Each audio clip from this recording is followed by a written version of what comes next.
Back in the workshop again, digging through the pile, and one stone quietly catches my eye. Slightly oval, with a stunning natural texture that looks like waves frozen in time. I set it on the table, and it sits perfectly. No wobble, no need to cut a base. The stone itself decided how it wants to stand. I turn it in my hands and already see where the flame will live. It doesn't shout, it just whispers. I'm ready. This is how the best stories start, when the stone chooses you. Today it will become a candle holder, a keeper of fire.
I pick up the angle grinder and make the first confident cut, right where the candle platform will be.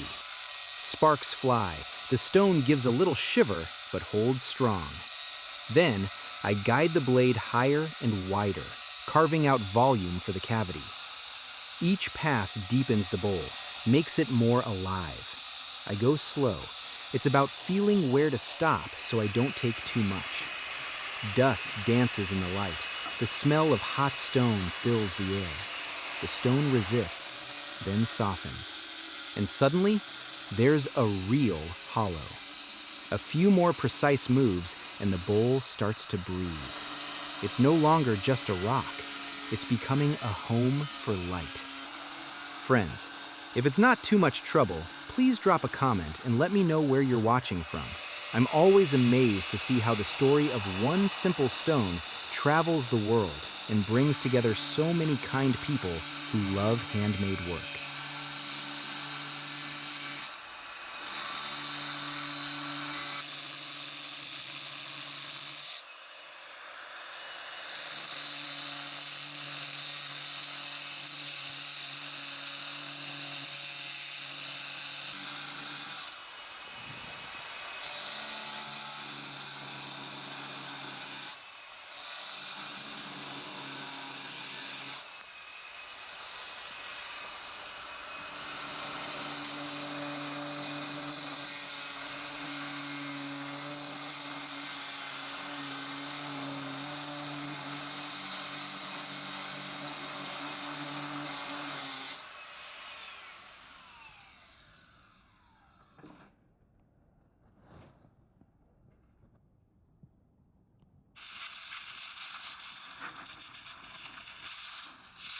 The rough cuts are done. I grab a hammer and chisel. One sharp, controlled strike, and a chunk falls away, revealing the first outline of the hollow. A couple more careful taps, and the space for light is born. The stone seems to sigh with relief. The excess is gone.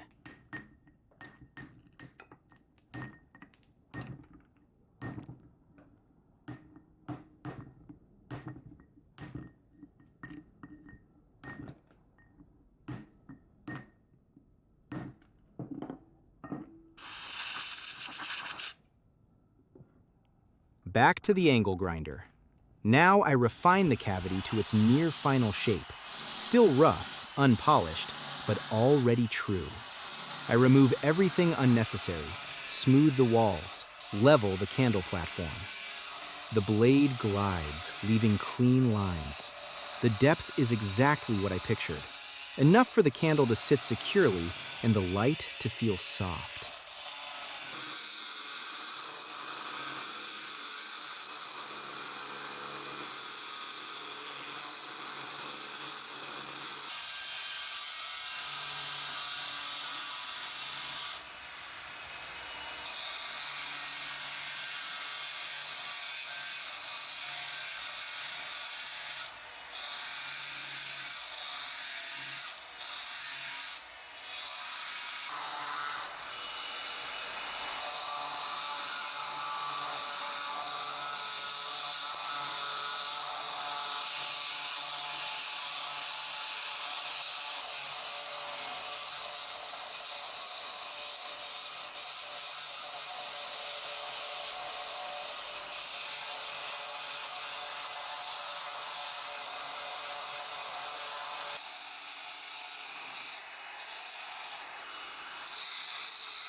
Dust settles on the floor while the candle holder gains character. A few more passes and the form is ready for polishing.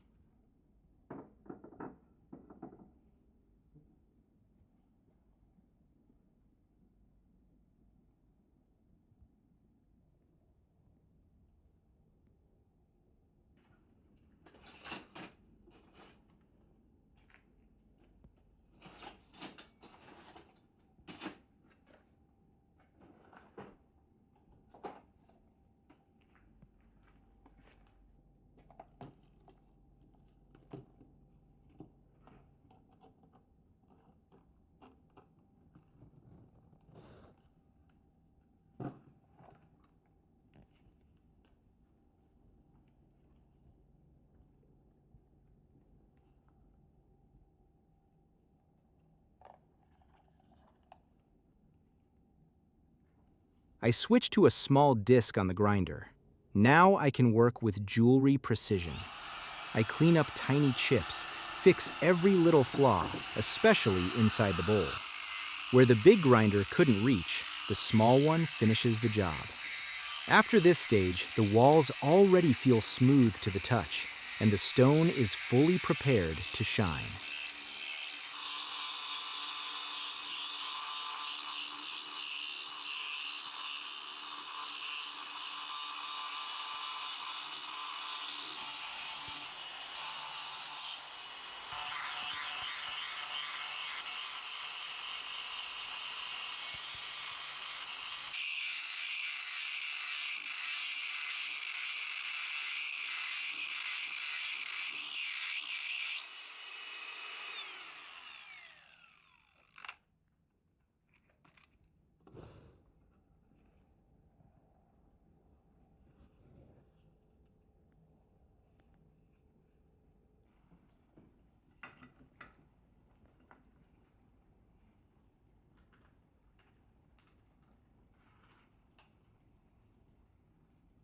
The longest, calmest part begins: polishing.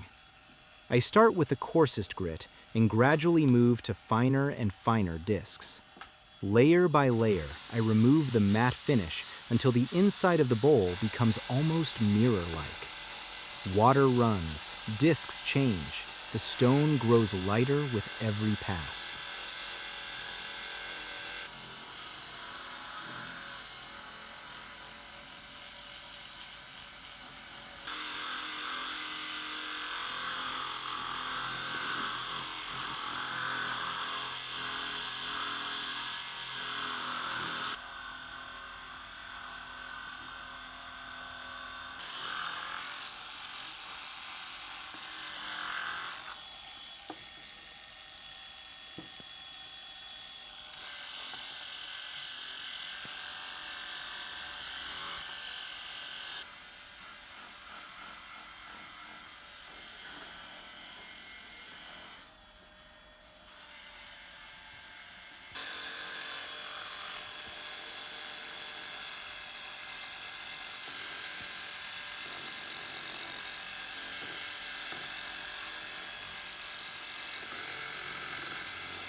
Each new grit reveals more of the stone's pattern, adds depth.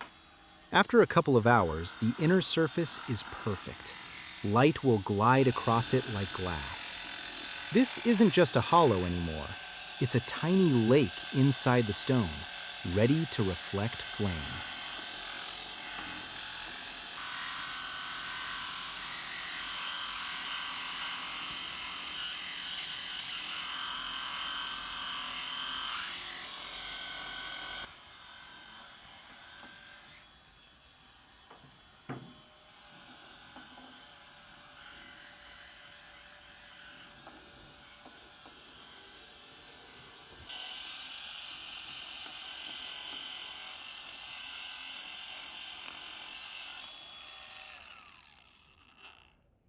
Like any artist, I can't leave the piece unsigned. I carefully stick the ringstone stencil right onto the bottom of the bowl, where the candle will stand. It's not just a brand, it's my quiet, I was here, and I respected this stone.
Mask on, sandblaster ready. A stream of sand under pressure bites exactly along the stencil, etching the letters forever. Seconds later, the name is carved for eternity.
I peel off the stencil.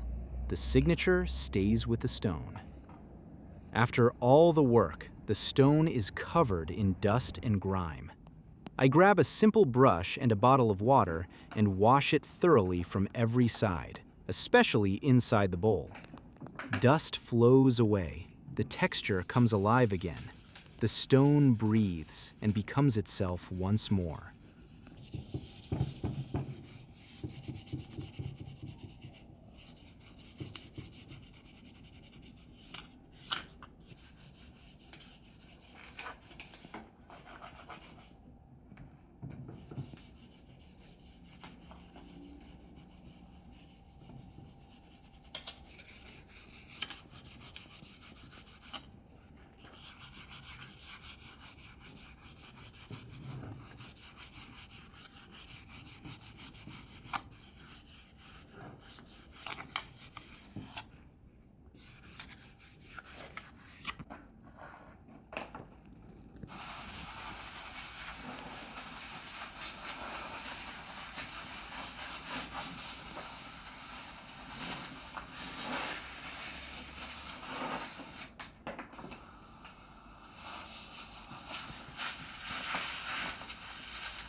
To highlight the inner structure and add depth, I take a sponge and liquid glass.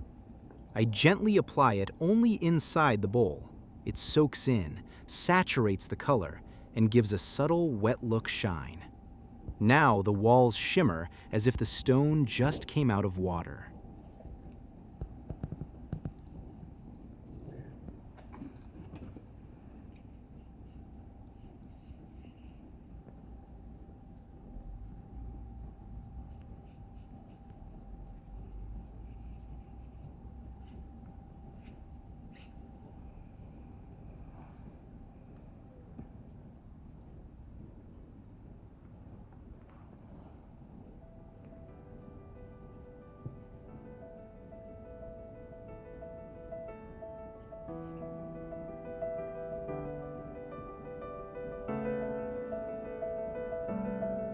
I place the candle holder on the table, set a tea light inside, and strike a match.